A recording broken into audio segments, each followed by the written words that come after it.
안녕하세요. 거대 생성 AI를 활용한 서비스 개발이라는 주제에서 분리배출 요령 서비스를 개발한 조사 방법론 비반 2조입니다. 먼저 저희는 주제 설명과 사용 AI를 설명하고요. 그리고 데이터를 수집한 방법, 그리고 그 수집한 데이터에 대한 소개, 그리고 파이썬 데이터리 처리 방법과 그것을 어떻게 학습했는지 학습 방법, 그렇게 해서 나온 결과값과 타겟층 인터뷰, 이렇게 순서로 발표를 진행하겠습니다. 먼저 주제 설명인데요. 주제는 환경은 이제 인간의 건강이나 삶에 직접적으로도 간접적으로도 영향을 미치기 때문에 환경을 지킬 수 있는 방안을 생각했습니다. 정확한 분리배출 요령을 모르는 사람들이 있다고 생각을 했기 때문에 분리배출 요령을 알려주는 AI를 주제로 설정하게 되었습니다. 타겟층은 분리배출에 어려움을 느끼는 자취생으로 설정을 하였습니다. 다음은 사용 AI 설명입니다. 저희는 파이썬을 콜앱에서 사용했고, 코벌트라는 AI를 구동하기 위해 GitHub에 있는 코벌트 파일을 노드 및 모델 불러오게 하였습니다. 여기서 코벌트는 벌트의 한국어 버전이고 자연어 처리 AI입니다. 파이토치라는 API를 사용했고, 파이토치는 파이썬 기반의 오픈소스 머신러닝 라이브러리이며, 트랜스포머를 사용했는데 이것은 자연어 처리를 위한 파이썬 라이브러리입니다. 안녕하세요. 슬라이드 4에서 6페이지 발표를 맡은 서문민입니다. 먼저 데이터 수집 방법에 대해 설명하겠습니다. 첫 번째로 순환자원정보센터에서 재활용 정보를 수집하였습니다. 이를 토대로 시흥시 웹사이트에 들어가 분리수거 가이드를 보았으며 분리수거 방법에 관련한 데이터를 수집했습니다. 두 번째로 챗GPT를 이용하여 정보를 수집하고 검색 기능을 활용하여 사실 여부를 확인했습니다.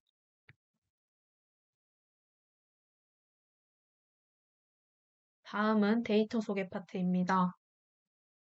데이터를 수집하여 리스트리를 돌렸습니다. 리스트리를 돌리면 엑셀 파일이 변환되어 나오며 CSV로 조정합니다.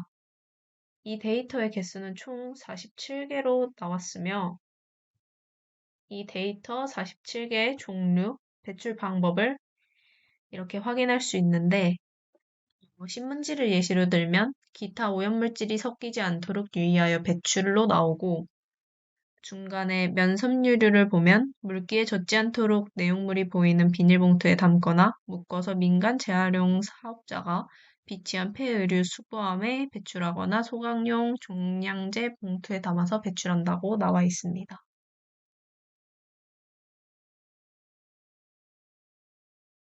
파이썬 데이터 처리 방법은 다음과 같습니다.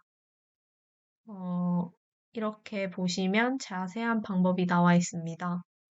1번부터 5번까지는 콜앱 환경 설정 및 데이터 패키지 설정을 하는 것이고요.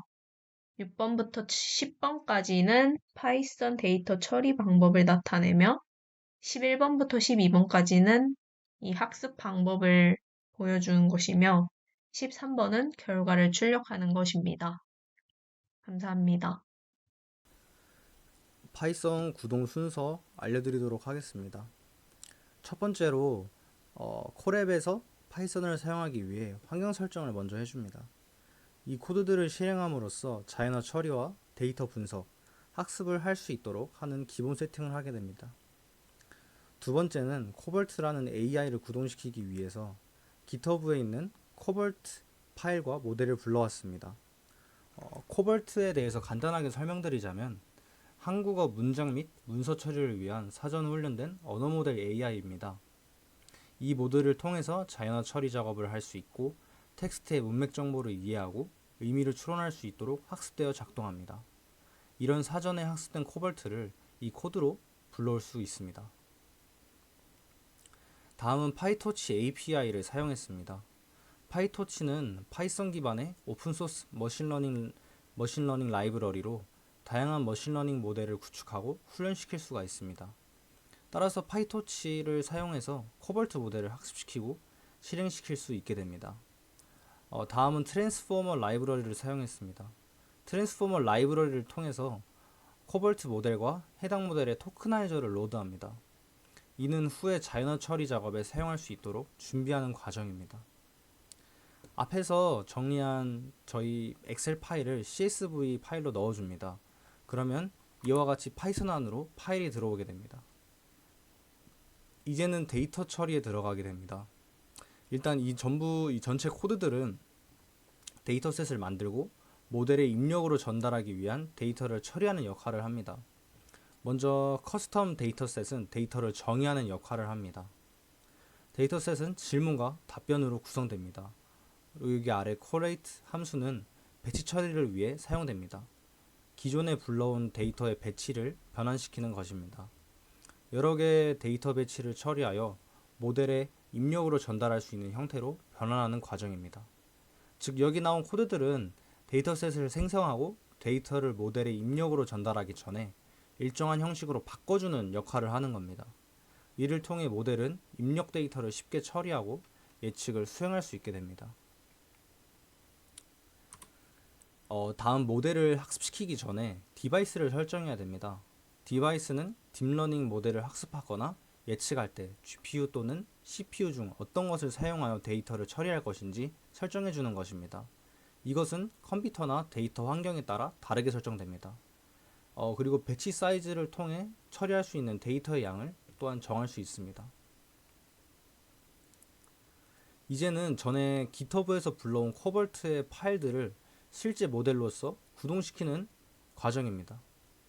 classifier 이 함수를 통해서 모델이 문장을 입력받아 예측 결과를 출력하게 합니다. 그리고 아래 라벨 여기 아래 라벨 인코더를 통해 라벨의 고유한 숫자를 매핑하여 모델이 이해할 수 있는 형태로 데이터를 변환합니다. 이는 라벨 맵을 상상함으로써 더욱 정확해집니다. 라벨 맵을 통해 또다시 라벨의 숫자를 매핑하고 오류를 최소화하기 위해 매핑 가능한 값들만 데이터를 로딩합니다. 그리고 다음은 토크나이저를 사용하게 됩니다.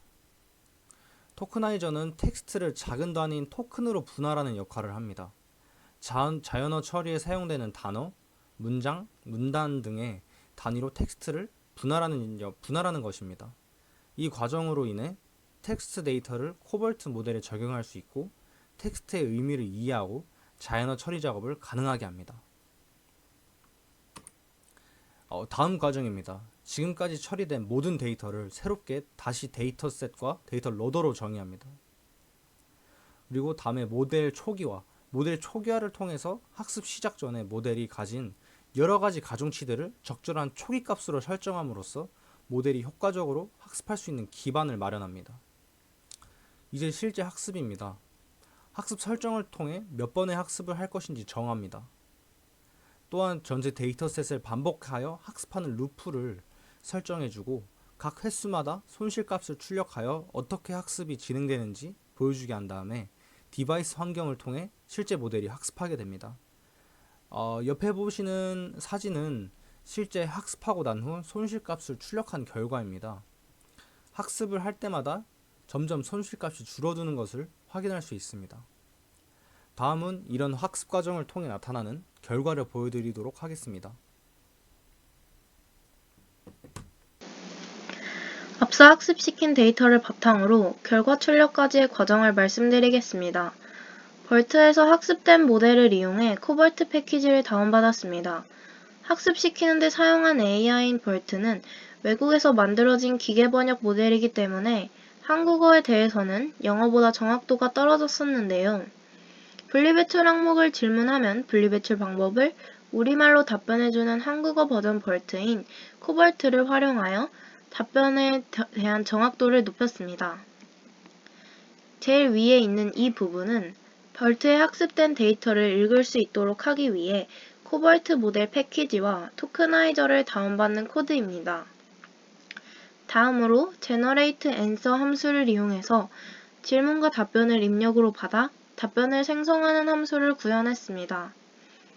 그 다음은 question input 함수와 print answer 함수로 질문을 넣으면 그에 대한 답변을 생성하도록 하였습니다. 저희가 만든 AI 모델을 실행시켜 질문을 입력하세요란에 분리배출 방법의 궁금한 항목을 입력하면 답변이 다음과 같이 출력됩니다. 예를 들어 대형 가전제품인 텔레비전의 배출 방법을 질문하면 방문 서비스로 배출하면 된다는 점과 함께 방문 서비스의 연락처를 답변해줍니다. 건전지의 경우 지역 내에 비치된 폐건전지 수거함 또는 별도로 마련된 곳에 배출돼야 한다고 답변해줍니다. 또한 플라스틱 음식물통의 경우 이물질 제거 후에 깨끗이 세척하여 배출해야 한다고 알려줍니다. 위와 같이 만들어진 서비스에 대한 인터뷰를 맨 처음에 이 서비스의 주 타겟으로 설정했던 분리배출이 어려운 자취생들을 대상으로 진행했습니다. 각각 자취 2개월차, 1년 4개월차, 2년차 자취생분들과 함께 문자로 인터뷰를 했습니다. 6가지 물음을 통해 자취생들이 분리배출 시에 겪는 어려움이 무엇인지 알아보고 이 서비스가 그러한 어려움을 해소시킬 수 있을지에 대해 질문했습니다.